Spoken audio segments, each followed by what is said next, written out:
ಮಾನ್ಯ ಸಿದ್ದರಾಮಯ್ಯ ಸರ್ಗೆ ನಾನು ಮನವಿ ಮಾಡ್ಕೊಳೋದೇನಪ್ಪ ಅಂತಂದರೆ, ಈ ಅಪೆಕ್ಸ್ ಬ್ಯಾಂಕಿಂದ 93 ಪೋಸ್ಟ್ ಆಲ್ಮೋಸ್ಟ್ 1.5 ವರ್ಷ ಆಗಿದೆ. ನೋಟಿಫಿಕೇಶನ್ ಆಗಿ ಎಕ್ಸಾಮ್ಸ್ ಕಂಪ್ಲೀಟ್ ಆಗಿದೆ. ಸೆಪ್ಟೆಂಬರ್ 1 ಎಕ್ಸಾಮ್ ಆಗಿದೆ. ಅದು ರಿಸಲ್ಟ್ ಕೂಡ ಬಂದಿದೆ. ಇಂಟರ್ವ್ಯೂ ಮಾಡಿ ಅವರಿಗೆ ಪೋಸ್ಟಿಂಗ್ ಕೊಡಬೇಕು. 1.5 ವರ್ಷದಿಂದ 93 ಜನ ಸ್ಟೂಡೆಂಟ್ಸು, ನಾನು ಕೂಡ ಅಪೆಕ್ಸ್ ಬ್ಯಾಂಕಿಗೆ ಚೇರ್ಮನ್ ಯಾರಪ್ಪ ಅಂತಂದರೆ ಬೆಳ್ಳಿ ಪ್ರಕಾಶ್ ಸರ್ನ ಭೇಟಿ ಮಾಡಿ ಸಾಕಷ್ಟು ಬಾರಿ ಭೇಟಿ ಮಾಡಿದ್ದೀವಿ. ಅವರು ಈ 15 ದಿನದಲ್ಲಿ ಬಿಡ್ತೀವಿ, 1 ತಿಂಗಳಲ್ಲಿ ಬಿಡ್ತೀವಿ ಅಂತ ಹೇಳ್ಬಿಟ್ಟು ರಿಸಲ್ಟ್ಸ್ನ ಇಲ್ಲಿವರೆಗೂ ಪೋಸ್ಟ್ಪೋನ್ ಮಾಡ್ಕೊತಾನೆ ಬರ್ತಾ ಇದ್ದಾರೆ. ಇದರಲ್ಲಿ ಎಷ್ಟು ಸ್ಕ್ಯಾಮ್ ಮಾಡಿದ್ದಾರೆ ಅಂತ ಗೊತ್ತಿಲ್ಲ. ದಯವಿಟ್ಟು ಮಾನ್ಯ ಮುಖ್ಯಮಂತ್ರಿ ಸರ್, ನೀವು ಒಂದು ಫೋನ್ ಮಾಡಿದ್ರೆ ಅವ್ರು ಬಿಡ್ತೀನಿ ಅಂತ ಹೇಳ್ತಿದ್ದಾರೆ. ಅಂದರೆ ಇದರಲ್ಲಿ ನೀವೇ ಎಷ್ಟು ಲೋಪದೋಷ ನೋಡ್ಕೊಂಬಿಡಿ. ಮಾನ್ಯ ಮುಖ್ಯಮಂತ್ರಿ ಸಿದ್ದರಾಮಯ್ಯ ಸರ್ಗೆ ನಾನು ಮನವಿ ಮಾಡ್ಕೊಳೋದೇನಪ್ಪ ಅಂತಂದರೆ, ರಾಜ್ಯದಲ್ಲಿ ಯಾವುದೇ ಒಂದು ನೋಟಿಫಿಕೇಶನ್ ಆಗ್ತಾ ಇಲ್ಲ.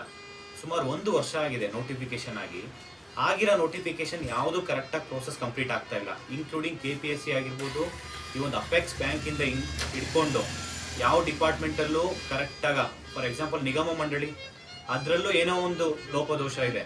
ಈ ಥರ ಪ್ರತಿಯೊಂದು ನೋಟಿಫಿಕೇಶನಲ್ಲೂ ಲೋಪದೋಷ ಇಟ್ಕೊತ ಹೋದರೆ ಇಲ್ಲಿ ಸಫರ್ ಆಗ್ತಾ ಇರೋದು ಯಾವುದು ರಾಜಕೀಯ ವ್ಯಕ್ತಿಗಳಲ್ಲ, ಇಲ್ಲಿ ಬಿಸ್ನೆಸ್ ಮ್ಯಾನ್ ಅಲ್ಲ. ಇಲ್ಲಿ ಸಫರ್ ಆಗ್ತಾ ಇರೋದು ಪ್ಯೂರ್ಲಿ ಸ್ಟೂಡೆಂಟ್ಸು, ಅದು ಬಡವರು. ನೀವು ಸಾಹುಕಾರರು ಆದರೆ ಇನ್ನೂ 1 ವರ್ಷ 2 ವರ್ಷ ಬೇರೆ ಬೇರೆ ಎಕ್ಸಾಮ್ಸ್ ಬರ್ಕೊಂಡು ಹೋಗ್ತಾರೆ. UPSC ಎಕ್ಸಾಮ್ ಬರೀತಾರೆ, ಸೆಂಟ್ರಲ್ ಎಕ್ಸಾಮ್ಸ್ ಬರೀತಾರೆ. ಆದರೆ ಇಲ್ಲಿ ಪ್ಯೂರ್ಲಿ ಬಡವರು, ಹಳ್ಳಿ ಮಕ್ಕಳು ಇಲ್ಲಿ ಎಕ್ಸಾಮ್ಸ್ಗೆ ಪ್ರಿಪೇರ್ ಆಗ್ತಾ ಇರ್ತಾರೆ. ಒಂದು ಜಾಬ್ ತೊಗೊಬೇಕು ಅಂತ ಹಗಲು ರಾತ್ರಿ ಕಷ್ಟಪಟ್ಟು ಓದ್ತಾ ಇದ್ದಾರೆ.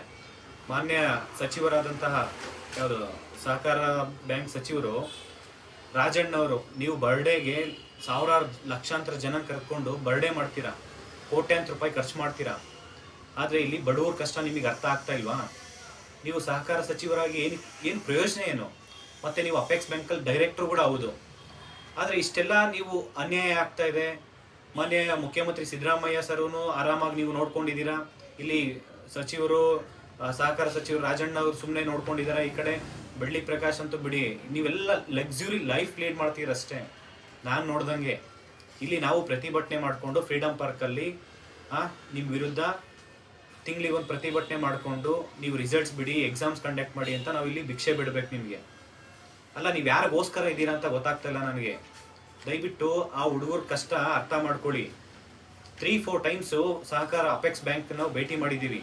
ಅವರು ರಾಯಚೂರು, ಬಳ್ಳಾರಿ, ಬೀದರು ಇಲ್ಲಿಂದ ಬರಬೇಕು. ನಿಮ್ಮನ್ನು ಭೇಟಿ ಮಾಡ್ಬೇಕಂತಂದರೆ ಒಂದು ಸತಿ ಬರಬೇಕಂದ್ರೆ 4,000 5,000 ದುಡ್ಡು ಖರ್ಚಾಗುತ್ತೆ.